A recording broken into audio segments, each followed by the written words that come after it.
ನಕ್ಸಲ್ ಹೋರಾಟಗಾರರ ಮುಖ್ಯವಾಹಿನಿಗೆ ತರುವ ಸರ್ಕಾರ ಪ್ರಯತ್ನದ ಭಾಗವಾಗಿ 6 ಮಂದಿ ಮಾವೋವಾದಿಗಳು ಶರಣಾಗತಿಗೆ ಮುಂದಾಗಿದ್ದಾರೆ.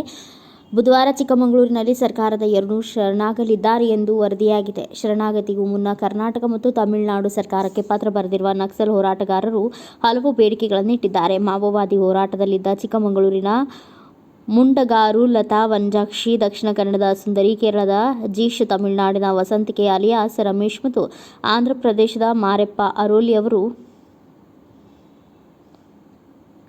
ಸರ್ಕಾರದ 2 ಶರಣಾಗಲಿದ್ದಾರೆ. ಸರ್ಕಾರಗಳಿಗೆ ಬರೆದ ಪತ್ರದಲ್ಲಿ ನಿರುದ್ಯೋಗ ಹೋಗಲಾಡಿಸಲು, ಉದ್ಯೋಗ ಸೃಷ್ಟಿಗೆ ಆದ್ಯತೆ ಕೊಡಬೇಕು, ತಮ್ಮ ವಿರುದ್ಧದ ಸುಳ್ಳು ಪ್ರಕರಣಗಳನ್ನು ರದ್ದುಗೊಳಿಸಬೇಕು ಹಾಗೂ ವಿಕ್ರಮ್ಗೌಡ ಎನ್ಕೌಂಟರ್ ಪ್ರಕರಣದ ನ್ಯಾಯಾಂಗ ತನಿಖೆ ನಡೆಸಬೇಕು ಎಂಬುದು ಸೇರಿದಂತೆ ಹಲವಾರು ಹಕ್ಕೊತ್ತಾಯಗಳನ್ನು ಮುಂದಿಟ್ಟಿದ್ದಾರೆ. ದೇಶದ ಪ್ರಸ್ತುತ ಸಮಯದಲ್ಲಿ ಚಳುವಳಿಗಳು ಪಡೆಯುತ್ತಿರುವ ರೂಪಾಂತರ, ಸಾಮಾಜಿಕ ಅಗತ್ಯಗಳನ್ನು ಗಮನಿಸಿ ಸಶಸ್ತ್ರ ಹೋರಾಟ ಮಾರ್ಗವನ್ನು ತ್ಯಜಿಸಿ ಪ್ರಜಾತಾಂತ್ರಿಕ ಮುಖ್ಯವಾಹಿನಿಗೆ ಮರಳುವುದು ಉತ್ತಮವೆಂದು ನಾವು ಅರಿತಿದ್ದೇವೆ. ಯಾವುದೇ ಒತ್ತಡವಿಲ್ಲದೆ ಸ್ವಇಚ್ಛೆಯಿಂದ ಮುಖ್ಯವಾಹಿನಿಗೆ ಬರಲು ಬಯಸಿದ್ದೇವೆ ಎಂದು ಹೇಳಿದ್ದಾರೆ. ಜೊತೆಗೆ ಕೆಲವು ಬೇಡಿಕೆಗಳನ್ನು ಸರ್ಕಾರಗಳ ಮುಂದಿಟ್ಟಿದ್ದಾರೆ.